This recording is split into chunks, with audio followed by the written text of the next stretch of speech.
श्लोक नंबर 310।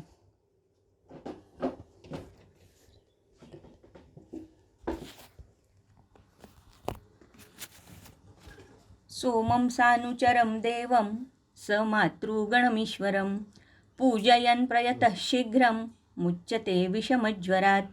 विष्णुं सहस्रमूर्धानं चराचरपतिं विभुं स्तुवन्नाम सहस्रेण ज्वरान् सर्वान् पोहति।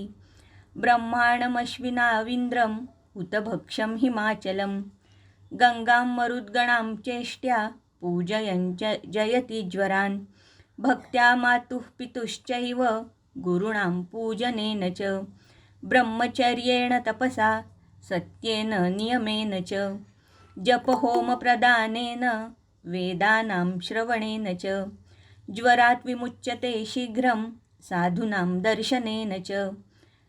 तो यहाँ तक ये जो 314 यहाँ तक जो श्लोक है ये सारे के सारे दैव व्यपाश्रय चिकित्सा के बारे में बता रहे हैं।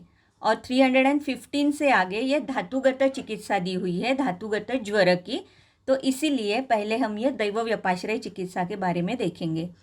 तो दैव व्यपाश्रय चिकित्सा जब कहा है तो सोमम, सोमम का मतलब है सह उमयेति सोम यत सोमतम, तो इसका मतलब है सह उमा। तो ये शंकर के बारे में बता रहे हैं कि जो विषम ज्वर है उसकी जो चिकित्सा है तो उसमें भगवान शंकर की पूजा अपेक्षित है। यहाँ पर विष्णु सहस्त्रमूर्धानम चराचरपतिम विभुम, तो जो विभु है चराचरपति है तो उसके लिए फिर से आया है स्तुवन नाम सहस्त्रेण। तो जो महाभारत में या गीता में जिसका वर्णन है तो विष्णु सहस्त्र नाम उसका पठन करना यहाँ पर अपेक्षित है। ब्रह्मा, अश्विन, इंद्र, हुतभक्ष यानी अग्नि, हिमाचल, गंगा और मरुद्गण, इनकी पूजा यहाँ पर अपेक्षित है। भक्त्या मातुः पितुश्चैव गुरूणां पूजनेन च, तो मातु, पितु और गुरु इनकी पूजा ये भी यहाँ पर अपेक्षित है। ब्रह्मचर्येण तपसा सत्येन नियमेन च, तो सत्य, तप, ब्रह्मचर्या और नियम यानी यम नियम का जो नियम है तो इसका अगर आचरण हो जाएगा तो नियम का फल जो है जैसे कि शौच है, संतोष है, तप, स्वाध्याय, ईश्वर प्रणिधान, तो ये सारे कैसे हैं? ये सारे दैव व्यपाश्रय चिकित्सा है जिसका पालन करने की अपेक्षा है। जप होम प्रदानेन वेदानां श्रवणेन च ज्वरात् विमुच्यते शीघ्रं साधूनां दर्शनेन च, तो साधु के दर्शन या उनकी पूजा, वेद का श्रवण, जप, होम, ये सारे जो दैव व्यपाश्रय चिकित्सा है ये विषम ज्वर में चिकित्सा स्वरूप करने का आदेश है। अभी इसके बाद धातुगत ज्वर जो है इनकी चिकित्सा के बारे में कह रहे हैं। जैसे ज्वरे रसस्थे वमनम उपवासम च कारयेत् सेकप्रदेहौ रक्तस्थे तथा संशमनानि च विरेचनं सोपवासं मांसमेदस्थिते हितम् अस्थिमज्जगते देया निरुहा सानुवासनः। तो ज्वरे रसस्थे, तो हमें सब यानी कि पता है हमें कि रसवह स्रोतस की अगर दृष्टि है तो वमन और उपवासम च कार्य, तो इसीलिए जो हमारा रेगुलर भी ज्वर है ये तो विषम धातुगत ज्वर की चिकित्सा है, लेकिन अगर तरुण ज्वर भी है तो उसमें भी बेसिकली आमाशयोत्थ ज्वर है, कफ प्राधान्य है, रसव स्रोतस की दृष्टि है, तो इसीलिए उसमें भी जो पहली चिकित्सा कही है वो लंघन है। तो लंघन में हमने देखा था कि वमन का भी प्रयोग कैसे किया जाता है। तो यहाँ पर तो रसस्थ दोष है, रसगत ज्वर है, तो इसीलिए वमन उपवासम च कारयेत् यानी लंघन स्वरूप या अल्पाशन स्वरूप और वमन ये करना अपेक्षित है। सेक प्रदेहो रक्तस्थे तथा संशमनानि च, तो सेक, प्रदेह और संशमन स्वरूप चिकित्सा रक्तगत ज्वर के लिए अपेक्षित है। विरेचनम उपवासम मांसमेद स्थिते हितम, मांसगत और मेदगत ऐसे अगर दोष है जिनकी वजह से ज्वर उत्पत्ति हो चुकी है तो विरेचन और उपवास यानी लंघन रूपी चिकित्सा यहाँ पर करनी है। अस्थिमज्जगते देया निरुहा सानुवासना, तो अस्थि और मज्जागत ज्वर के लिए निरूह और अनुवासन इसकी अपेक्षा है। शुक्रवह स्रोतस या शुक्रगत ज्वर की चिकित्सा दी ही नहीं है क्योंकि वो असाध्य है। ऐसे हमने निदान में ही देखा है कि शुक्रगत ज्वर यह असाध्य है। तो इसीलिए ज्वर रस से लेकर अस्थि मज्जागत यहाँ तक अगर ज्वर के लक्षण हमें दिखाई देते हैं तो वमन, उपवास, सेक, प्रदेह और संशमन, विरेचन, उपवास मांसमेद के लिए और अस्थि मज्जागत के लिए निरूह और अनुवासन ऐसी चिकित्सा बताई है। इसके बाद के जो श्लोक है इसमें आगंतुज ज्वर की चिकित्सा है, क्योंकि पहले हमने देखा कि एक एक करके यानी तरुण ज्वर, फिर जीर्ण ज्वर, विषम ज्वर, धातुगत ज्वर और अभी जो है तो ये लास्ट का पॉइंट है जो कि आगंतुज ज्वर की चिकित्सा बताई गई है। क्योंकि निदान में भी यानी इसी अध्याय में भी हमने इसी क्रम से निदान देखा था, तो यहाँ पर अभी आगंतुज ज्वर की चिकित्सा कह रहे हैं। शापाभिचारात् भूतानाम् अभिशंगाश्च यो ज्वरः दैवव्यपाश्रयं तत्र सर्वमौषधमिष्यते अभिघातज्वरो नश्येत् पानाभ्यङ्गेन सर्पिषः रक्तावसेकैर्मद्यैश्च सात्म्यैर्मांसरसौदनैः सानाहो मद्यसात्म्यानां मदिरारसभोजनैः क्षतानां व्रणितानां च क्षतव्रणचिकित्सयः आश्वासनेष्टलाभेन वायोः प्रशमनेन च हर्षणैश्च शमं यान्ति कामशोकभयज्वराः काम्यैरर्थैर्मनोज्ञैश्च पित्तघ्नैश्चाप्युपक्रमैः सद्वाक्यैश्च शमं याति ज्वरः क्रोधसमुत्थितः कामात् क्रोधज्वरो नाशं क्रोधात् कामसमुद्भवः याति ताभ्याम उभाभ्यां च भयशोकसमुत्थितः। तो यहाँ पर अभिशंग, अभिशाप और अभिचार, तो यहाँ पर शाप, अभिचारात्, भूतानाम अभिशंगाश्च यो ज्वरः, तो ये जो ज्वर है, जो अभिशाप जो है, अभिचार जो है या भूताभिशंग जो है, इसमें दैवव्यपाश्रयम तत्र सर्वम औषधम इष्यते, तो दैवव्यपाश्रय चिकित्सा करनी है। इसके पहले यानी कि जो विषम ज्वर में भी जो दैवव्यपाश्रय चिकित्सा कही है तो उसका भी अवलंब यहाँ करना है। औषधि चिकित्सा, क्योंकि भले ही ये आगंतुज ज्वर है लेकिन निज दोषों की दृष्टि के वजह से जो लक्षण उत्पन्न होंगे तो अकॉर्डिंगली औषध उपचार भी करने की आवश्यकता होती है। अभिघात ज्वरो नश्येत् पान अभ्यंगेन सर्पिषः, तो जैसे हमें पता है कि अभिघातज ज्वर है तो वहाँ पर मुख्यतः वात की दृष्टि और रक्त दुष्य ये दोनों की दृष्टि वहाँ पर अपेक्षित है या दिखाई देती है। तो अभिघातज ज्वर अगर है तो अभ्यंग और सर्पी पान, यानी कि अभ्यंग भी आप सर्पी से कर सकते हो या अभ्यंतर पान भी आप सर्पी से कर सकते हो, क्योंकि जैसे मैंने अभी कहा कि रक्त की दृष्टि और वात की दृष्टि ये एक साथ हमें दिखाई देती है। तो सर्पी पान के बारे में हमने ज्वर अध्याय में ही देखा है कि संस्कार अस्यानुवर्ती है, तो इसीलिए त्रिदोषज अगर वैगुण्य है, दृष्टि है, तो वहाँ पर हम संस्कारित घृत का पान जरूर कर सकते हैं। तो इसीलिए यहाँ पर भले ही मुख्यतः वात का प्रकोप है, फिर भी तैल के बजाय यहाँ पर सर्पी पान संयुक्तिक लग रहा है, क्योंकि उसकी वजह से वात का शमन और रक्त की दृष्टि, उसकी वजह से जो रक्तगत पित्त जो है या रक्ताश्रित पित्त जो है तो उसका भी शमन यह सर्पी पान और अभ्यंग की वजह से हो सकता है। रक्तावसेकैः मद्यैश्च सात्म्यैः मांसरसौदनैः, तो ये जो वात प्रकोप है, ये वात प्रकोप और जो क्षयात्मक संप्राप्ति हो चुकी है जिसकी वजह से बलहानि है, इसीलिए यहाँ पर मांसरस ओदन के साथ और मद्य के साथ देने के लिए कहा है। तो ये जो मद्य होगा ये मद्य पित्त प्रकोपक नहीं होना चाहिए, जो कि वात शामक है। इस तरीके की मद्य की यहाँ पर पीने का आदेश किया गया है। सानाहो मद्य सात्म्यानाम मदिरा रस भोजनैः, तो अभिघातज ज्वर है उसके साथ साथ आनाह भी है। तो आनाह का मतलब हमें सबको पता है, जैसे बहुत बार यह आनाह शब्द आ चुका है, जो कि त्रिशोथीय अध्याय में चरक ने वर्णन किया हुआ है।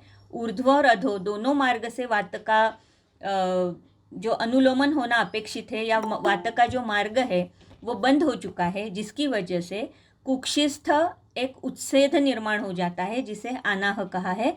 तो ये जो अनाह है ये अगर अभिघात के साथ साथ दिखाई देता है तो ये बहुत ही प्रिसाइसली ये कह रहे हैं, इसका मतलब है कि अभिघातज ज्वर में हो सकता है कि अनाह ये बहुत बार आने वाला लक्षण है।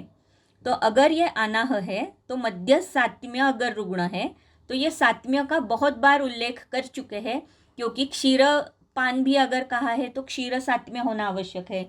इसी तरीके से अगर मद्य भी देना है तो मद्य सात्म्य होना अपेक्षित है, या इवन मांसरस देना है तो वो भी सात्म्य होने की अपेक्षा हमेशा रखी गई है। तो इसीलिए अगर अभिघातज ज्वर और उसके साथ साथ अनाह इस तरीके के लक्षण अगर उत्पन्न हुए हैं तो मद्य सात्मी रुग्ण को मद्य के साथ मदिरा और यानी मद्य मदिरा और मांसरस इसके साथ ओदन का भोजन करना है। क्षतानां व्रणितानां च क्षत व्रण चिकित्सया। तो क्षतज और व्रण इसकी वजह से जो ज्वर निर्माण हो चुका है उसमें क्षत और व्रण की चिकित्सा करनी है। आश्वासनेन इष्टलाभेन वायोः प्रशमनेन च। तो अर्थात आश्वासन ये नेक्स्ट का श्लोक है। आश्वासनेन इष्टलाभेन वायोः प्रशमनेन च हर्षणैश्च शमं यान्ति काम शोक भयज्वरा। तो इसके बाद ये कामज ज्वर, शोकज ज्वर और भयज ज्वर के बारे में इसकी चिकित्सा बता रहे हैं कि काम शोक और भयज ज्वर अगर उत्पन्न हो चुका है तो आश्वासन ये चिकित्सा तो हर एक ज्वर या हर एक व्याधि के लिए आवश्यक है, लेकिन स्पेशली यहाँ पर काम शोक और भय है तो इसीलिए ये भाव जो है ये दुष्ट हो चुके हैं। इसीलिए यहाँ पर आश्वासन चिकित्सा ये बहुत ही महत्वपूर्ण चिकित्सा हो सकती है। तो आश्वासनेन इष्ट लाभेन, जो उसे मनोनुकूल है, जो उसे अच्छा लग रहा है, जो इष्ट है उसके लिए, उसका लाभ अगर उसे होता है। और वायोः प्रशमनेन च, क्योंकि जैसे हमें पता है कि काम शोक भयात वायु, तो इसीलिए वात शामक अगर चिकित्सा हम कर सकते हैं तो वो करके ये कामज शोकज और भयज ज्वर की शांति हो सकती है।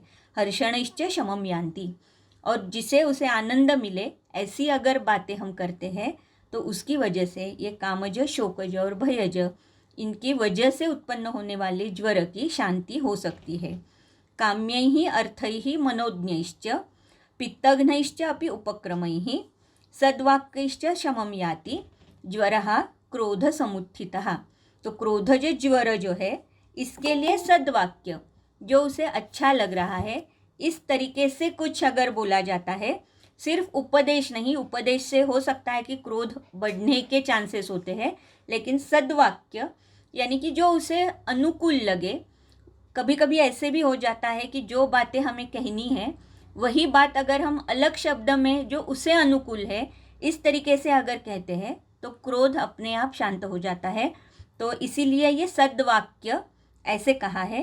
पित्तघ्न उपचार, क्योंकि क्रोध की वजह से क्रोधात पित्तम, इसीलिए पित्त शमन के लिए जो भी उपक्रम है वो सारे के सारे उपक्रम यहाँ पर एप्लीकेबल है।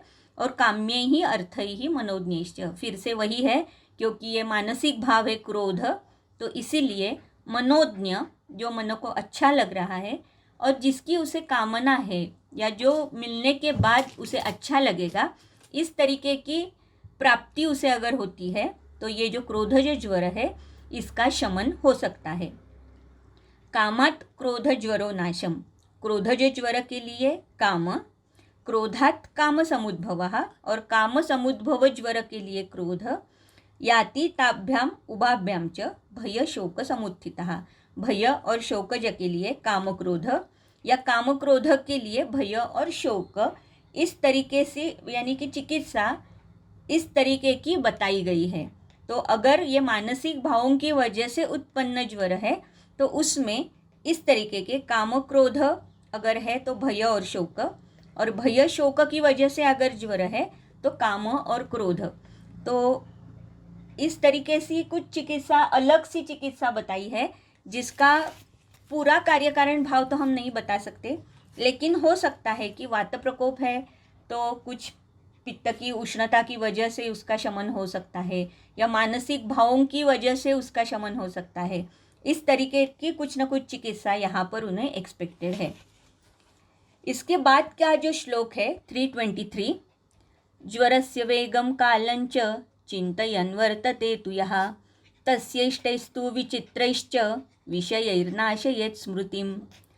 तो यहाँ पर ये जो एक विषम ज्वर के जो वेग आते हैं, तो ज्वरस्य वेगम कालंच, तो ज्वर के वेग और काल, इनका अगर चिंतन हमेशा रुग्ण करता है तो उसकी वजह से ज्वर हमेशा उत्पन्न हो जाता है। जैसे कि मुझे याद है, जब मैं विद्यार्थी दशा में थी तब मैंने गाडगीळ सर का लेक्चर सुना था।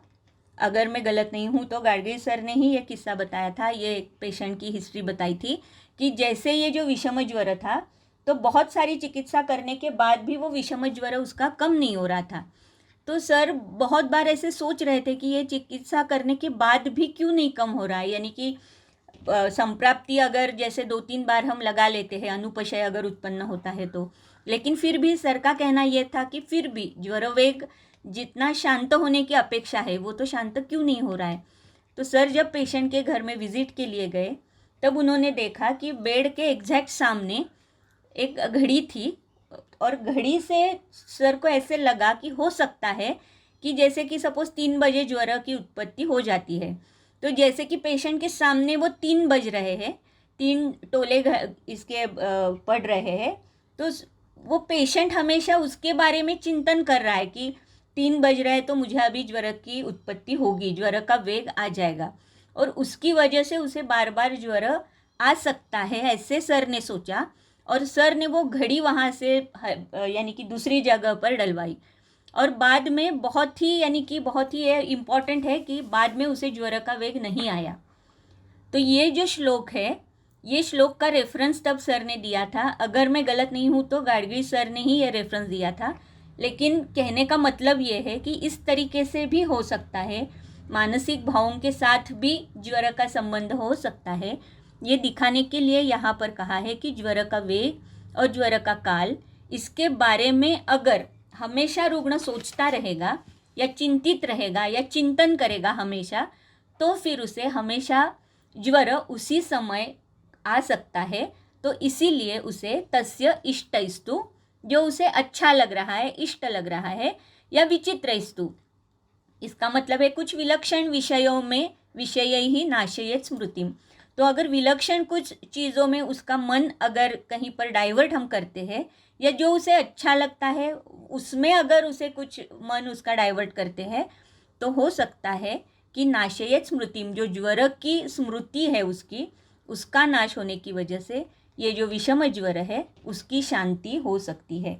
अर्थात इसके साथ औषधि चिकित्सा या दैव व्यपाश्रय चिकित्सा की भी आवश्यकता है, लेकिन ये एक बहुत ही इम्पॉर्टेंट, यानी कि बहुत बार ये हम भूल जाते हैं पेशेंट को कहना कि आप सोचो मत ज्वर के बारे में, ऐसे बहुत बार होता है। और सिर्फ ज्वर के बारे में नहीं, बहुत सारे व्याधि ऐसे हैं कि जिसमें पेशेंट सोचता है और उसकी वजह से वो व्याधि बार बार उत्पन्न हो जाता है। तो मन का इतना संबंध व्याधि के उपशय अनुपशय में भी हो सकता है, ये एज अ वैद्य हमें याद रखने की आवश्यकता है। तो इसीलिए ये जो श्लोक है 323, ये बहुत ही इम्पॉर्टेंट श्लोक है, और उसका जो प्रैक्टिकल एप्लीकेशन था, जो मुझे याद है अभी तक जो सर ने बताया था, वो मैंने आपसे इसीलिए शेयर किया। फिर श्लोक नंबर 324 से लेकर 328 तक पढ़ रही हूँ पहले, क्योंकि यहाँ पर दारुण मोक्ष और अदारुण मोक्ष ऐसे 2 लक्षण आए हैं। क्योंकि जैसे हमने देखा, ये जो ज्वर चिकित्सा अध्याय है, इसके पहले ही कुछ प्रश्न पूछे गए थे, और उसमें ये प्रश्न पूछा था कि विमुंचतः प्रशांतस्य चिन्नम यच्च पृथक पृथक। तो कौन कौन से लक्षण उत्पन्न हो जाते हैं जब व्याधि का शमन हो जाता है। तो इसीलिए यहाँ पर उस प्रश्न का उत्तर दे रहे हैं। हर एक प्रश्न का उत्तर देते देते हम यहाँ तक आ गए हैं। तो ये जो प्रश्न पूछा गया था, इसका ये उत्तर है कि विमुंचत, जब व्याधि का शमन हो जाता है तब कौन से लक्षण उत्पन्न हो जाते हैं, व्याधि मोक्ष जब होता है तब। तो उसके लिए ये श्लोक आए हैं। ज्वर प्रमोक्षे पुरुषः कूजन वमति चेष्टते श्वासन विवर्ण स्विन्नांगो वेपते लीयते मुहुः प्रलपत्युष्ण सर्वांगः शीतांगश्च भवत्यपि विसंज्ञो ज्वरवेगार्तः सक्रोध इव वीक्ष्यते सदोषशब्दं च शकृद् द्रवं स्रवति वेगवत् लिंगानि एतानि जानीयात् ज्वरमोक्षे विचक्षणः। तो ये लिंगानि एतानि जानीयात् ज्वरमोक्षे विचक्षणः, तो जो प्रश्न पूछा गया था कि ज्वरमोक्ष जब होता है तो कौन कौन से लक्षण उत्पन्न हो जाते हैं, तो इस तरीके के ये लक्षण है।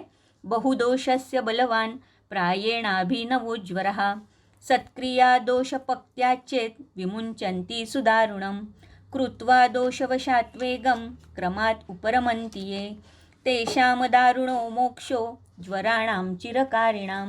तो यहाँ पर दो प्रकार के लक्षण हैं, एक दारुण मोक्ष और दूसरा अदारुण मोक्ष। तो दारुण मोक्ष इसका मतलब है कि जो लक्षण आ रहे हैं ये बहुत ही, यानी कि ऐसे दिखने में तो दिख रहा है कि बहुत ही बड़े बड़े लक्षण हैं, क्योंकि जैसे पुरुषः कूजन वमति चेष्टिते, तो वमन होता है, या कूजन जैसे कूजनवत ध्वनि की निर्मित होती है, श्वास है यानी कि श्वास कृच्छ्रता है, वैवर्ण्य है, स्विन्नांग हो रहा है, या वेपतु यानी कि कंप है वहाँ पर, लियते मुहु, इस तरीके के बहुत सारे लक्षण, यानी कि मूर्छा है यहाँ पर, विसंज्ञता है, प्रलाप है, कभी उष्ण अंग लग रहा है, कभी शीतांगश्च भवत्यपि ज्वर वेगार्थः सक्रोध इव वीक्षते, यानी कि जैसे कि रुग्ण को बहुत क्रोध आया है इस तरीके से उसका वर्तन हो रहा है, या उस तरीके से वो दिखाई दे रहा है। सदोष शब्दम च शकृत द्रवम स्रवति वेगवत, तो शकृत जो है ये सदोष सशब्द इस तरीके से, और स्रवति वेगवत बहुत ही वेगवान शकृत का श्रवण हो रहा है। लिंगानि एतानि जानीयात् ज्वर मोक्षे विचक्षणः, तो इस तरीके से ये बहुत बड़े बड़े लक्षण उत्पन्न हो रहे हैं, जो कि बहुदोषस्य बलवान प्रायेण अभिनवो ज्वरः सत्क्रिया दोषपक्त्याचेत विमुंचति सुदारुणम। तो अगर बहुदोष अवस्था है ज्वर की, उसमें दोषों की अवस्था भी कैसे है, बहुत ही बलवान दोष है, और प्रायेण अभिनवो ज्वरः तरुण ज्वर का अगर मोक्ष हो रहा है, यानी कि पहले 7-8 दिन में ही अगर ज्वर का मोक्ष हो रहा है, सत्क्रिया दोषपक्त्याचेत, और सत्क्रिया यानी कि जो भी चिकित्सा जिस क्रम से बताई है, तो लंघन हो चुका है या कषायपान हो चुका है, दंत धावन के बाद अन्न भक्षण हो चुका है, इस तरीके से अगर चिकित्सा का जो क्रम है उस क्रम से और योग्य चिकित्सा अगर दी गई है, तो जो ज्वर का विमुंचन होगा, जो ज्वर का मोक्ष होगा, वो कैसे होगा, सुदारुण होगा, यानी कि इन लक्षणों के साथ होगा, इसीलिए इसे दारुण मोक्ष कहते हैं। तो दारुण का मतलब है कि बहुत ऐसे जैसे गंभीर ये लक्षण अगर हम देखते हैं, तो शकृत वेग से आना, सदोष बाहर आना या सशब्द बाहर आना, मूर्छा होना बार बार, रुग्ण क्रोधित दिखाई देना, उसे वमन होना, इस तरीके के जो लक्षण हैं जो गंभीर हमें दिखाई देते हैं या दारुण स्वरूप के दिखाई देते हैं, इसीलिए इसे दारुण मोक्ष कहा है। दूसरा जो है यानी कि 328, तो तेषाम अदारुणो मोक्षो, तो इसे अदारुण मोक्षो कहा है, जो कि चिरकारी अगर ज्वर है, कृत्वा दोषवशाद वेगम क्रमात् उपरमन्ति है, तो इसका मतलब है कि दोषानुसार उसकी उत्पत्ति हो रही है वेगों की, और क्रमात् उपरमन्ति है, और जो चिरकारी है तो वो क्रम से भी शमन दोषों का हो रहा है। जैसे हमने देखा कि दारुण मोक्ष है तो दोष कैसे है, बलवान है, बहुदोषावस्था है, और तरुण ज्वर का मोक्ष हो रहा है। यहाँ पर जो है ये चिरकारी ज्वर है, यानी कि हो सकता है ये जीर्ण ज्वरावस्था हो, तो जीर्ण ज्वर है, दोषों के वेग उत्पन्न हो रहे हैं, जैसे जैसे दोषों का प्रकोप हो रहा है उसी क्रम से दोषों की शांति भी हो रही है, लेकिन ज्वर ये जीर्ण ज्वरावस्था में है, तो उसका जो मोक्ष है, तब इस जैसे गंभीर ये जो लक्षण बताए हैं, ये गंभीर लक्षण उसमें नहीं हो जाते, सिर्फ दोषों का शमन दिखाई देता है, तो इसीलिए यहाँ पर अदारुण मोक्ष इस तरीके का शब्द प्रयोग किया हुआ है। तो इस तरीके से ये जो प्रश्न पूछा गया था कि जब दोष का विमुंचन हो जाता है, ज्वर का विमुंचन हो जाता है तो कौन से लक्षण उत्पन्न होंगे, तो ये एक है दारुण मोक्ष, जो कि तरुण ज्वर में प्रायः दिखाई देगा, और दूसरा है अदारुण मोक्ष, जो कि प्रायः जीर्ण ज्वर में दिखाई देगा। श्लोक नंबर 329। विगत क्लम संतापम अव्यथम विमलेन्द्रियम युक्तम प्रकृति सत्वेन विद्यात् पुरुषमज्वरम। तो ये भी फिर से प्रश्न ही पूछा था, जैसे मैंने अभी प्रश्न कहा आपको कि विमुंचतः प्रशांतस्य, तो प्रशांत होने के बाद कौन से लक्षण आते हैं। ये पहले हमने जो देखा, ये मोक्ष जब हो रहा है तब कौन से लक्षण आ रहे हैं, और अभी जो कह रहे हैं कि ज्वर की शांति हो गई, तो ज्वर शांति के बाद, प्रशांत ज्वर होने के बाद कौन से लक्षण उत्पन्न होंगे। तो ये विगत, यानी कि ज्वर विगत हो गया, ज्वर अभी नहीं है। और क्लम संतापम, यानी विगत क्लम है, विगत संताप है, यानी संताप भी नहीं है, क्लम भी नहीं है। तो यहाँ पर संताप का मतलब है देह, इंद्रिय और मन, क्योंकि हमने इसके चिकित्सा स्थान के पहले ही हमने देखा है, ज्वर चिकित्सा के पहले, कि शरीर, मन और इंद्रिय, इनका अगर संताप हो जाता है तो ही वो हम ज्वर कहते हैं। तो इसीलिए यहाँ पर विगत क्लम और विगत संताप, ये जब हम कहते हैं तो ये संताप कैसा है, मानसिक भाव भी है, यहाँ पर हमें अपेक्षित है। फिर विमलेंद्रिय, अर्थात जैसे मैंने अभी कहा कि इंद्रिय शुद्धि हो जाएगी, क्योंकि वहाँ पर भी ताप संताप नहीं रहेगा। तो विगत क्लम, विगत संताप, और अव्यथ, कौन सी भी व्यथा, कौन सी भी पीड़ा, शारीरिक या मानसिक, वहाँ पर अभी नहीं है। विमलेंद्रिय, इंद्रिय सारे विमल हो चुके हैं। युक्तम प्रकृति सत्वेन, और जो भी उसके यानी कि मानसिक भाव, ये सत्व यानी कि मानसिक भाव भी हम कह सकते हैं, प्रकृति सत्वेन इति सहज सत्वेन, जो भी उसका मूल स्वभाव है वो उसे प्राप्त हो जाता है। विद्यात् पुरुषम अज्वरम, जब ज्वर की पूर्णतः शांति हो जाती है तब इस तरीके के लक्षणों की उत्पत्ति हो जाती है। श्लोक नंबर 330। सज्वरो ज्वर मुक्तश्च विदाहिनी गुरुणी च असात्म्यान्नपानानि विरुद्धानि च वर्जयेत् व्यवायम अतिचेष्टाश्च स्नानमत्यशनानि च तथा ज्वरः शमं याति प्रशान्तो जायते न च व्यायामं च व्यवायं च स्नानं चंक्रमणानि च ज्वरमुक्तो न सेवेत यावन्न बलवान भवेत्। तो ये भी प्रश्न पूछा गया था कि जब ज्वर मुक्त हो जाता है तो कौन कौन से, यानी कि हमें क्या क्या वर्ज्य करना है, आहार विहार में हमें क्या क्या वर्ज्य होना अपेक्षित है। तो ये भी प्रश्न पूछा गया था।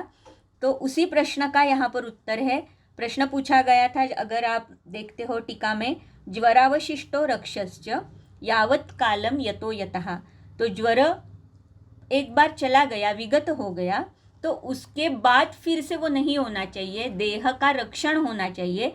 इसके लिए कौन से पथ्य हमें करने हैं, तो उसके लिए कह रहे हैं कि सज्वरो ज्वर मुक्तस्य, भले ही वो ज्वर की वेगावस्था हो या ज्वर मुक्त हो चुका हो, फिर भी विदाहिनी गुरुणी चाहिए। जो आगे वाले जो पथ्य है, ये ज्वर हो भी या विगत ज्वर हो, ये दोनों लक्षणों में या दोनों कंडीशंस में, दोनों अवस्थाओं में विदाही अन्नपान, गुरु अन्नपान, असात्म्य अन्नपान और विरुद्ध अन्नपानम च वर्जयेत, इसका वर्जन हमेशा होना चाहिए। व्यवायम अतिचेष्टाश्च स्नानम अत्यशनानि च, तो व्यवाय, क्योंकि अगर शुक्र क्षय होता है तो बेसिकली बलहानि है, और जब तक बल है, लंघन हमने देखा, हर एक चिकित्सा हमने देखी, तो हर एक चिकित्सा में यही कहा गया था कि जब तक बल है तब तक ही आप चिकित्सा कर सकते हो। लंघन भी अगर करना है तो बल पहले देखना बहुत आवश्यक है। तो इसीलिए व्यवाय या अतिचेष्टा यानी कि व्यायाम, इस तरीके से जहाँ पर वात प्रकोप हो सकता है, जहाँ पर क्षय हो सकता है, साक्षात धातु का क्षय है व्यवाय में, तो इस तरीके से नहीं करना है। स्नानम अत्यशनानि च, अत्यशन की वजह से तो हमें पता है कि बेसिकली अग्नि स्वस्थान में नहीं है, इसकी वजह से वहाँ पर अग्निमांद्य है। तो अत्यशन अगर होता है तो उसकी वजह से फिर से अग्नि की दृष्टि हो सकती है।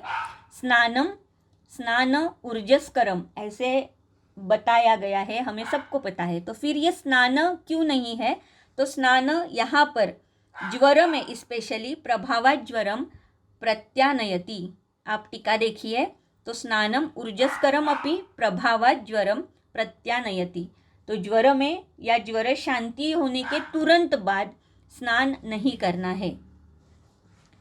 तथा ज्वरः शमं याति प्रशांतो जायते न च व्यायामं च व्यवायं च स्नानं चंक्रमणानि च ज्वरमुक्तो न सेवेत यावन्न बलवान भवेत।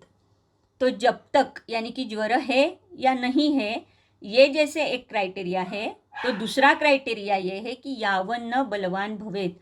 तो ज्वर की वजह से जो बलहानि हो चुकी है, तो जब तक रुग्ण अपने जो प्राकृत सहज बल तक नहीं आता तब तक उसे ये सारी चीज़ें व्यायाम से लेकर संक्रमण से यहाँ तक के सारे ये पथ्य उसे फॉलो करने हैं। तो ये बलवान भवेत ये बहुत ही महत्वपूर्ण शब्द है। जैसे कि हमने विमान स्थान में भी देखा था अध्याय 8 में कि दशविध परीक्षा भाव देखे थे और दशविध परीक्षा देखी थी।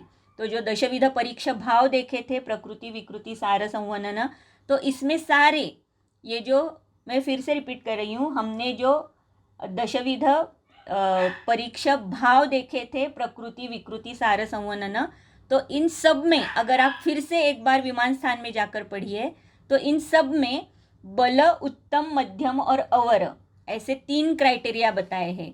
तो ये जो 3 क्राइटेरिया है, तो हमेशा रुग्ण जब हमारे सामने आता है तो हमें ये हर एक परीक्षा भावों की परीक्षण करना है। कौन से क्राइटेरिया में? बल के क्राइटेरिया के ऊपर। तो इसीलिए जब हम व्याधि की चिकित्सा भी करते हैं या व्याधि में जो पथ्य भी देते हैं, तो ये पथ्य जब हम देते हैं तो बल का विचार सबसे पहले आता है। तो लंघन भी अगर हमें करना है तो सिर्फ बल देखकर ही करना है। वमन भी अगर हमें करना है, ये सारे व्याधियों के लिए एप्लीकेबल है। यहाँ पर ज्वर चल रहा है या सारे पंचकर्म के लिए एप्लीकेबल है कि हमें भले ही ऐसे लग रहा हो कि ये व्याधि की अपेक्षा है कि उत्तम शोधन होना अपेक्षित है, लेकिन अगर रुग्ण का बल कम पड़ रहा है तो हमें उत्तम शोधन तक नहीं जाना होता, हमें उसके पहले मध्यम शोधन तक ही करना होता है। स्पेशली जब हम वमन करते हैं तो बल हमारे सामने रुग्ण होता है, हमें पता होता है, तो ये सारी चीज़ें हमें ध्यान में रखनी होती है। तो इसीलिए यावन न बलवान भवेत, तो जब तक रुग्ण उसके सहज बल तक नहीं आता तब तक ये सारी जो वर्ज्य विषय बताए हैं व्यायाम व्यवहार इत्यादि, ये सारे विषयों का फॉलो पेशेंट को करना है। श्लोक नंबर 333। फिर से प्रश्न पूछा गया था कि ज्वर होने के बाद उसका पुनरावर्तन कैसे होता है, तो उसका यहाँ पर उत्तर दे रहे हैं और पुनरावर्ती ज्वर की चिकित्सा भी यहाँ पर बता रहे हैं। असंजात बलो यस्तु ज्वर मुक्तो निषेवते वर्जमेतन्नरस्तस्य पुनरावर्तते ज्वरः। तो इसका मतलब है ये पुनरावर्ती जो ज्वर है तो ये कैसे उत्पन्न हो जाता है। तो प्रशांत तो ज्वर हो गया, विगत तो हो गया, ज्वर मुक्त रुग्ण हो गया, असंजातो बलयस्तु, लेकिन इसके बाद भी जो वर्जयेत, जो वर्जन करने के लिए जो बोला गया था, ये जो पहले विषय बताए गए थे व्यायाम व्यवहार या अत्यशन होगा, गुरु विदाही अन्न होगा, असात्म्य अन्नपान होगा, संक्रमण होगा, स्नान होगा, ये जो सारे विषय है, ये सारे के सारे विषय अगर फिर से रुग्ण ने उसी तरीके से यानी कि जो उसे फॉलो करना है वो उसने अगर फॉलो नहीं किया, पथ्य कर अगर आहार विहार नहीं किया, तो फिर से दोषों का प्रकोप होने की वजह से पुनरावर्ती ज्वर की उत्पत्ति हो सकती है। दुर्ऋतेषु च दोषेषु यस्य वा विनिवर्तते स्वल्पेनाप्यपचारेण तस्य व्यावर्तते पुनः। अगर दुर्ऋतेषु च दोषेषु, ये भी बहुत ही महत्वपूर्ण शब्द है, क्योंकि अभी ऐसे होता है कि पंचकर्म हर एक अवस्था में वैद्य ये प्रयत्नशील होता है कि हर एक अवस्था में हम पंचकर्म करें। जैसे कि बहुत बार रुग्ण हमारे पास आता है कि मैंने अभी 5 दिन की छुट्टी ले ली है और मुझे अभ्यंग करना है, तो हमें एज अ वैद्य ये पहले देखना है कि ये पेशेंट अभ्यंग के लिए अर्ह है कि नहीं है। वमन है, विरेचन है, ये तो एक्चुअली पंचकर्म है। अभ्यंग तो बहुत ही उसकी एक अलाइड प्रोसीजर है, या यानी कि उसका शोधन महत्व इतना नहीं है, लेकिन फिर भी अगर हम अभ्यंग करते हैं तो कितने वैद्य उसके साथ साथ मृदु अनुलोमन देते हैं, ये सोचने वाली बात है, क्योंकि अभ्यंग करने के बाद भी दोष कोष्ठस्थ हो जाते हैं। तो ये अगर हम नहीं करते, यानी कि ये मैंने अभ्यंग इसलिए कहा कि ये बहुत ही माइनर एक प्रोसीजर है वमन विरेचन के तुलना में, तो अगर हमने अभ्यंग भी किया तो हमें उसके दोषानुलोमन करना वहाँ पर एक्सपेक्टेड है। जो दोष कोष्ठस्थ आए हैं उसमें एटलीस्ट गंधर्वास्तादि कषायम हो सकता है, या कपिला अरगवद हो सकती है, या कुछ गंधर्व ऋतकी, जो भी आपको देना है दोषों के अनुसार वो आप दे सकते हो, लेकिन ये देना बहुत ही आवश्यक है। बहुत बार ऐसे हो जाता है कि दुर्ऋतेषु च दोषेषु, यानी कि जो दोष है जिसका हरण होना अपेक्षित है वो दुर्ऋत यानी कि वो अच्छे से बाहर नहीं आते, आइदर उसका अयोग हो जाता है या मिथ्या योग हो जाता है। इस तरीके से अगर ये शोधन के बारे में हो जाता है, कंडीशन हो जाती है, तो स्वल्पेन अपि अपचारेण तस्य व्यावर्तते पुनः। तो ऐसे हो जाता है कि बहुत ही अल्प अगर हेतु सेवन हो जाता है तो भी फिर से पुनरावर्ती ज्वर की उत्पत्ति हो जाती है, क्योंकि वहाँ पर दोषों का निर्हरण ही प्रॉपर से नहीं हुआ है। तो आउट ऑफ इंटरेस्ट आप एक बार देखिए, जो सारे व्याधि बताए हैं उसमें पंचकर्मोपचारज कितने व्याधि बताए हैं, क्योंकि हेतुओं में बहुत सारे ऐसे व्याधि आपको मिलेंगे जहाँ पर पंचकर्म अपचार ये एक हेतु के स्वरूप में आया हुआ है। तो जब हम पंचकर्म करते हैं तो ये सारी चीज़ें बैक ऑफ द माइंड होना बहुत आवश्यक है, क्योंकि बहुत बार ऐसे हो जाता है कि हम पंचकर्म के लिए बहुत ही फाइनेंशियल या इकोनॉमिकल होता है, इसकी वजह से हो सकता है कि या जो भी कुछ है, लेकिन हम पंचकर्म करने में तुले होते हैं और फिर हमारी वजह से यानी कि वैद्यकृत ये व्याधि उत्पन्न होने के चांसेस हो जाते हैं। तो इसीलिए पंचकर्म जब हम करते हैं तो बहुत ही सावधानी पूर्वक हमें पंचकर्म करना चाहिए। हमारे ऊपर बहुत ही बड़ी जिम्मेदारी है, ये हमेशा ध्यान में रखिए, क्योंकि बहुत बार ऐसे हो जाता है कि पंचकर्म के लिए रुग्ण जब रेफ़र होता है तो जिस डॉक्टर ने या जिस वैद्य ने उसे रेफ़र किया है तो हमारे पास उतने एक गट्स चाहिए या हमारा परीक्षण उतना होना चाहिए कि ये रुग्ण पंचकर्म के लिए अर्ह नहीं है, तो ये मैं नहीं कर सकता या कर सकती। हम क्या करते हैं कि वो उसे भेजा है, इसीलिए हमने जैसे इंस्ट्रक्शंस आए हैं वैसे के वैसे हम फॉलो करते हैं और पंचकर्म करते हैं, लेकिन कहीं ना कहीं जो भी दोषों का उत्क्लेश होगा या जो भी व्याधि बाद में उत्पन्न हो जाएगा चिरकालीन, उसके लिए वो वैद्य उसका कारण हो सकता है। तो इसीलिए पंचकर्म करने से पहले ये सारी चीज़ें हमें सोचनी चाहिए। तो इसीलिए एक बार ज़रूर देखिए कि पंचकर्म अपचारज कितने व्याधि बताए गए हैं। उसके बाद चिरकाल परिक्लिष्टम दुर्बलम हीन तेजसम अचिरेण एव कालेन सहन्ति पुनरागतः।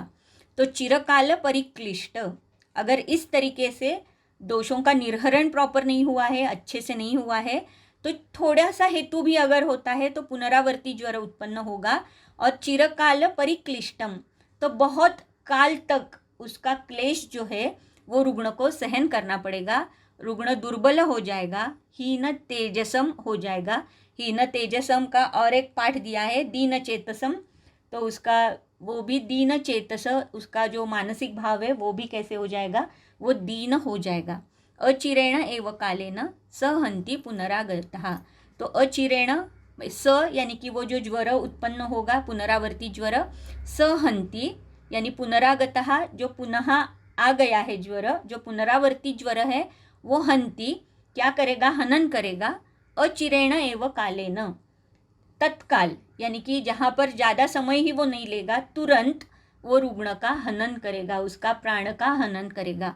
इस तरीके से ये पुनरावर्ती जो ज्वर है जो पंचकर्मोपचार या अपचार की वजह से उत्पन्न हुआ है, वो रुग्ण का यानी कि उसका जीवित हानि भी उसकी कर सकता है, इतना बड़ा उसका एक व्यापद उत्पन्न हो सकता है। फिर है अथवा अपि परिपाकं च धातुष्वेव क्रमान्मलः यान्ति ज्वरम अकुर्वन्तस्ते तथाप्यपकुर्वते।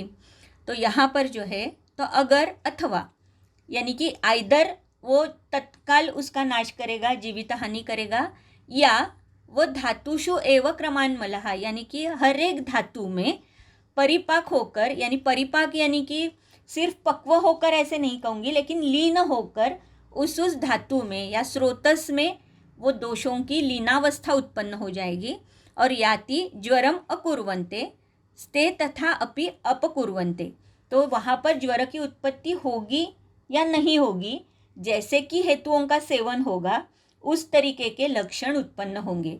तो नॉट नेसेसरी कि पुनरावर्ती ज्वर हमेशा प्राण का हरण करे।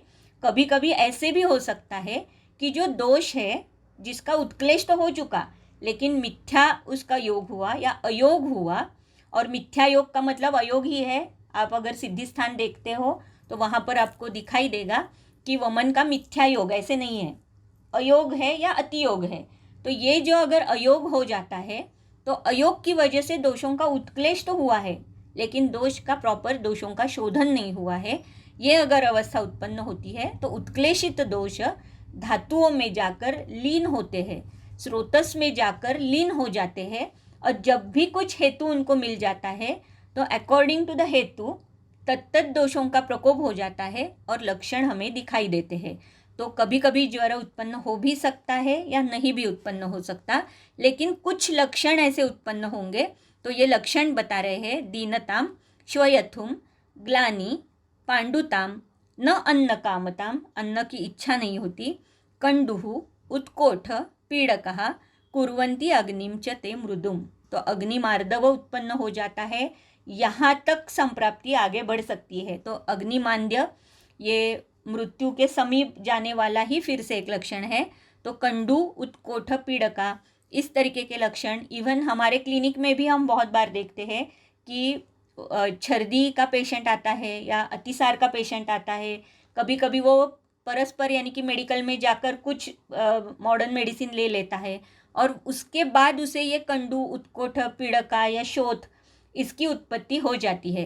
तो इसीलिए हमेशा हमारे पास जब ये इस तरीके के पेशेंट आते हैं तो हिस्ट्री लेना बहुत ही आवश्यक है, क्योंकि बहुत बार ऐसे हो जाता है। पेशेंट कहते हैं कि मुझे पहले ना बहुत ही अम्ल पित्त की ये थी कि मैं हर रोज़ यानी कि मुझे रोज़ या वीकली एक ट्वाइस थ्राइस तो छर्दी हो ही जाती थी, लेकिन अभी मुझे छर्दी नहीं होती क्योंकि वो मैं रोज़ पैंडी लेता हूँ या जो भी कुछ है वो लेता है और उसकी वजह से अभी उसे छर्दी नहीं है। तो इसका मतलब दोष स्वयं प्रवृत्त थे, वो बाहर आना चाह रहे थे, लेकिन फिर भी उनका वहीं पर यानी ये शमन भी नहीं है एक्चुअली ना, तो यहाँ पर स्तंभन हो चुका है। तो दोषों का स्तंभन होने की वजह से दोष विमार्गगामी हो जाते हैं, धातुओं में लीन हो जाते हैं, और जब भी कोई हेतु मिलता है तो ये रक्त दुष्टि के ये सारे लक्षण हमें दिखाई देते हैं। तो इसलिए उसका इतिहास जान लेना बहुत ही आवश्यक है। एवं अन्येपि च गदा व्यावर्तन्ते पुनर्गतः अनिर्घातेन दोषाणाम अल्पैरप्यहितैर्नृणाम। तो इस तरीके से बहुत ही यानी कि एवं अन्येपि च गदा, इस तरीके से और भी कुछ गद या व्यापद या व्याधि उत्पन्न हो जाते हैं, पुनः पुनः उत्पन्न हो जाते हैं अनिर्घातेन दोषाणाम, क्योंकि दोषों का संशोधन जो है वो अच्छी तरह से नहीं हुआ है। इसकी वजह से इसी प्रकार के व्याधि जो है वो फिर से हमेशा हमेशा रुग्ण को दिखाई देते हैं। निवृत्तेऽपि ज्वरे तस्मात् यथावस्थं यथा बलं यथा प्राणं हरेत् दोषं प्रयोगैर्वा शमं नयेत्। तो यथा प्राणं हरेत् दोषं प्रयोगैर्वा शमं नयेत्। निवृत्तेऽपि ज्वरे तस्मात् यथावस्थं यथा बलम। तो इसीलिए ज्वर निवृत्ति होने के बाद भी यथावस्थ और यथाबल, रुग्ण की जो अवस्था है, दोषों की जो अवस्था है, रुग्ण का बल है, दोषों का बल है, ये सारी चीज़ें देखकर, और यथा प्राणम यानी कि रुग्ण का जो प्राण, इसका मतलब रुग्ण कहाँ तक वो सहन कर पा रहा है, उसका बल कितना है, ये देखने के बाद ही हरेत दोषम, दोषों का हरण, इसका मतलब हो सकता है कि मृदु अनुलोमन आप कर सकते हो, या मृदु वमन या सद्यो वमन दे सकते हो, या यापन बस्ती जैसा कुछ निर्हरण कर सकते हो। इस तरीके से हरेत दोषम प्रयोगैर्वा शमम नयेत्। तो दोषों का शमन और शोधन, ये सारी अवस्थाएं देखने के बाद, ये सारा परीक्षण करने के बाद हमें डिसाइड करना है। और ज्वर मोक्ष के बाद भले ही ज्वर चला गया हो, लेकिन उसके बाद ये सारी चिकित्सा करनी होती है। बहुत बार इस तरीके के रुग्ण हम देखते हैं, जैसे कि आदरणीय दातार शास्त्री जी, उन्होंने ये बहुत बार कहा है, जैसे कि गोवर और कांजिण्या, उसके बाद उनकी अगर आप चिकित्सा देखते हो तो वहाँ पर वो हमेशा कहते हैं कि रक्त में उष्णता बढ़ी है, वो अभी तक कम नहीं हुई है। तो ये हमें समझ में नहीं आता बहुत बार कि अभी तक उष्णता कैसे रहेगी, उसके बचपन में उसे कुछ गोवर कांजिण्या हुआ था तो अभी तक ये कैसे है। तो इसका कारण ही ये है कि ज्वर मोक्ष के बाद, ज्वर प्रशांत होने के बाद जो चिकित्सा अपेक्षित है, जो शोधन अपेक्षित है, वो वहाँ पर नहीं किया है।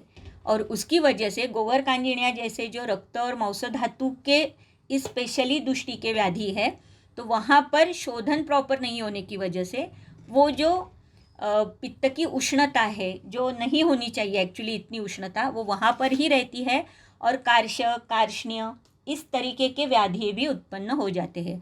तो इसीलिए फिर से कहूँगी कि ये जो हिस्ट्री लेना बहुत ही आवश्यक है रुग्ण की, और उस तरीके से अगर ज्वर की भी हिस्ट्री अगर हमें मिलती है तो अकॉर्डिंगली उसकी चिकित्सा हमें करनी होती है। जैसे कि चिकनगुनिया, डेंगू, इसकी भी हिस्ट्री बहुत बार हमें पेशेंट देता है कि एक 3-4 साल पहले ऐसे हुआ था और उसके बाद ये लक्षणों की उत्पत्ति हुई है। तो इस तरीके से हिस्ट्री लेना बहुत आवश्यक है। मृदुभिः शोधनैः शुद्धि यापना बस्तयो हितः हिताश्च लघवो यूषा जांगलामिषजारसः। फिर से वही कह रहे हैं कि मृदु शोधन अपेक्षित है। तो ये मृदु शोधन किस तरीके से होना चाहिए, तो यापना बस्तयो हिता। हमने जब क्षीर बस्ती के यानी कि निरूह बस्ती के बारे में देखा था, उसके पहले हमने सर्पीपान देखा था, सर्पीपान के बाद दुग्धपान देखा था। दुग्धपान में भी ये हमने सारी चीज़ें देखी थी कि अनुलोमन दुग्ध से हो सकता है, तो सिद्ध दुग्ध भी दे सकते हैं, या जो जिसे क्षीर सात्म्य है उसे क्षीर दे सकते हैं, या तीसरी कंडीशन हमने देखी थी धारोष्ण दे सकते हैं। इस तरीके से शोधन जो है अभ्यंतर पान से भी हम कर सकते हैं, या अगर हमें निरूह देना है तो जिसमें स्पेशली दुग्ध समाविष्ट हो, इस तरीके के यापन बस्ती हम दे सकते हैं, जिसकी वजह से उसका बल भी मेंटेन हो जाएगा और शोधन भी हो जाएगा। तो इसीलिए मृदु शोधन, जहाँ पर बलहानि हमें अपेक्षित नहीं है, यानी जो शोधन अपेक्षित है, ये शोधन कैसे अपेक्षित है, बल की अपेक्षा में अपेक्षित है। तो इसीलिए यापन बस्ती का प्रयोग हम कर सकते हैं। हिताश्च लघवो यूषा, यूष बहुत यूष बता चुके हैं, यूष के बारे में भी हमने देखा है कौन कौन से यूष का प्रयोग हम कर सकते हैं। और जांगल आमिषजारसा, तो जांगल मांसरस है, उसके साथ भोजन या लघु यूष, इसका सेवन, इसकी वजह से जो बल है, ये बल वहाँ पर मेंटेन हो सकता है, और ज्वर की वजह से जो बलहानि हुई है वो वहाँ पर रिवर्स हो सकती है। अभ्यंग उद्वर्तन स्नान धूपनानि अंजनानि च हितानि पुनरावृत्ते ज्वरे तिक्तघृतानि च। तो तिक्तघृत, तिक्त द्रव्यों से सिद्ध, जो भी आपको अच्छा लगे वो तिक्त द्रव्य उनसे युक्त करके या सिद्ध करके घृतपान कर सकते हो, या अभ्यंग उद्वर्तन स्नान धूपन अंजन, जो इसमें योग्य हमें लगता है ये पुनरावर्ती ज्वर में इसका प्रयोग हम कर सकते हैं। गुरु अभिषंदी असात्म्यानां भोजनात् पुनरागते लंघन उष्ण उपचारादि क्रमः कार्यश्च पूर्ववत। तो पूर्ववत जो सारे कार्य लंघन उष्ण उपचारादि जो बोले गए हैं वही पुनरावर्ती ज्वर में भी अपेक्षित है। तो गुरु अभिषंदी और असात्म्य भोजन की वजह से अगर पुनरावर्ती ज्वर की उत्पत्ति है तो वहाँ पर लंघन आदि जो उपचार बताए हैं, तो वो कौन कौन से उपचार है हमने तरुण ज्वर में देखे हैं। लंघन कैसे करना है, अल्पाशन, अगर पूर्ण लंघन नहीं देना है तो अल्पाशन है, 7 दिन का काल उसके लिए कैसे हमें देना है, कषाय पान कैसे करना है, सिद्ध यवागु तत्त औषधि सिद्ध यवागु पान करना है, दंत धावन है, उसके बाद भोजन है, इस तरीके से। और अभ्यंग उद्वर्तन ये बाद में आई हुई चिकित्सा है, तो पहले ये सारी क्रम से चिकित्सा करके फिर ये जो अभ्यंग उद्वर्तन स्नान, ये जो सारी चिकित्सा है ये करने का आदेश यहाँ पर है। किरात तिक्तकम तिक्ता मुस्तम परपटको मृता घ्नन्ति पीतानि चाभ्यासात पुनरावर्तकम ज्वरम। तो पुनरावर्ती जो ज्वर है उसमें ये डायरेक्टली एक योग ही दिया हुआ है जो हम डायरेक्ट इसका प्रयोग हम कर सकते हैं। तो वो कौन सा है, किरात तिक्तक, काड़ेचिराई, तिक्ता, मुस्ता, तिक्ता यानी कुटकी, मुस्ता, परपट, अमृता, घ्नन्ति पीतानि चाभ्यासात। तो इसका अभ्यास यानी इसका सतत सेवन करने की वजह से पुनरावर्ती ज्वर का नाश हो जाता है। तो ये सारे तिक्त द्रव्य है। इससे सिद्ध घृतपान भी कर सकते हो। घृतपान की अवस्था कौन सी है ये भी हमने देखा है। तो उस अवस्था अगर आपको लगती है, वैद्य को अगर लगती है कि ये अवस्था, ये द्रव्यों का क्वाथ देना है, इस द्रव्यों से सिद्ध यवागुपान करना है, या इसी द्रव्यों से सिद्ध हमें घृत करके घृत का पान करना है, इस तरीके से ये द्रव्यों का प्रयोग हम अवस्थानुरूप कर सकते हैं। उसके लिए ये द्रव्य डायरेक्टली बताए गए हैं। तस्याम तस्याम अवस्थायां ज्वरितानां विचक्षणः ज्वरक्रियाक्रमापेक्षी कुर्यात् तत्तच्चिकित्सितम्।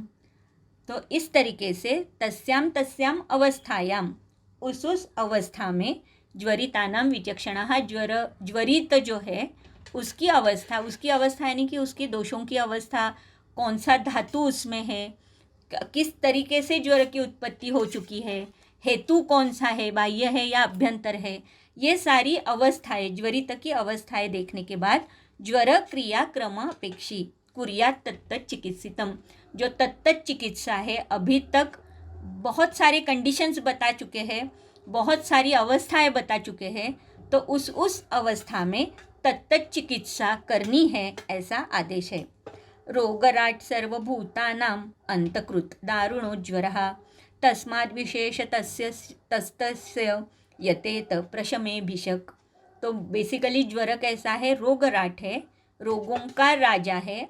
और अगर हमने ये ज्वर देखा तो ज्वर यानी कि टेम्परेचर, ज्वर यानी बुखार, ये जो हमेशा एक हमारे मन में कंसेप्ट हो जाता है। तो ये कंसेप्ट अगर आपने सारे लक्षण देखे तो उसमें कहीं ना कहीं आपको छेद दिखाई देगा। ये सिर्फ संताप नहीं है, सिर्फ टेम्परेचर बढ़ रहा है इतना ही यहाँ पर काफ़ी नहीं है। अगर आपने सारे लक्षण देखे, कितने सारी अवस्थाएं बताई है, तरुण ज्वर में भी इतने सारे दोषों की अवस्था के अनुसार अलग अलग लक्षण है। हमें भले ही संप्राप्ति सेम ही लग रही है, लेकिन आप अगर लक्षण देखते हो तो लक्षणों में बहुत ही वैविध्य है। विषम ज्वर की कुछ अलग ही कंडीशन आ जाती है, दोष लीनावस्था में जाते हैं तो कुछ अलग ही लक्षण दिखाई देते हैं, धातुगतावस्था है तो अलग ही लक्षण आ जाते हैं।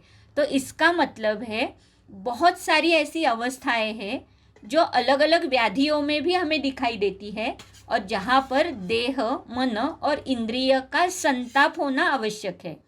तो इस तरीके से बहुत सारे व्याधि हमें दिखाई देंगे जिसका कहीं ना कहीं संबंध इस ज्वर के साथ है। तो इसीलिए ये ज्वर जो है ये पहला ही अध्याय बता चुके हैं, निदान स्थान में भी और चिकित्सा स्थान में भी, और इतना विस्तार पूर्वक वर्णन चरक ने किया हुआ है। तो इस तरीके से ये रोगराट है, यानी कि रोगों का राजा है। सर्वभूतानाम अंतकृत दारुणो ज्वरः, दारुण है, अंत करने वाला है। और ज्वर अध्याय के पहले ही हमने देखा कि उत्पत्ति और प्रलय ये दोनों के समय जब ज्वर रहता है, और ज्वर क्रिया क्रमापेक्षी तस्माद् विशेषतस्तस्य यतेत प्रशमे भिषक। तो इसीलिए बहुत ही प्रयत्नपूर्वक उसकी विशेष चिकित्सा करके दोषों का शमन और ज्वर का शमन करने की आवश्यकता है। और भिषक उसी तरीके से उसने प्रयत्न करने हैं कि तत्तत दोषों के अवस्थानुरूप, तत्तत ज्वर के अनुष्ठानुरूप उसका प्रशम वो कर सके। तत्र श्लोकः यथाक्रमं यथा प्रश्नम् उक्तं ज्वरचिकित्सितम् अत्रेयेणाग्निवेशाय भूतानां हितकाम्यया। तो अग्निवेश जी ने प्रश्न पूछा था अत्रेय ऋषि से कि सर्व प्राणी मात्र भूत के हित के लिए, सारे प्राणी मात्रों के हित के लिए मुझे ये आप सारा ज्वर जो है ये बताइए। तो इसीलिए हित काम्य के लिए हित कामना की हुई थी, उसके लिए अत्रेय ऋषि ने ये यथा प्रश्न और यथाक्रम, जो क्रम से प्रश्न पूछे थे उसी क्रम से ही उत्तर दिए हुए हैं, और जो चिकित्सा योग्य लगे उसी तरीके से चिकित्सा बताई है जो हितकारी हो सकती है सारे भूतगणों के लिए। इति अग्निवेशकृते तंत्रे चरक प्रतिसंस्कृते चिकित्सित स्थाने ज्वर चिकित्सित नामम तृतीयो अध्यायः। तो ये ज्वर चिकित्सा स्थान का तृतीय अध्याय यह अभी यहाँ पर समाप्त हो रहा है। तो हम पिछले आई थिंक 11 लेक्चर हो चुके हैं, 11 जहाँ तक हम ज्वर पढ़ रहे थे।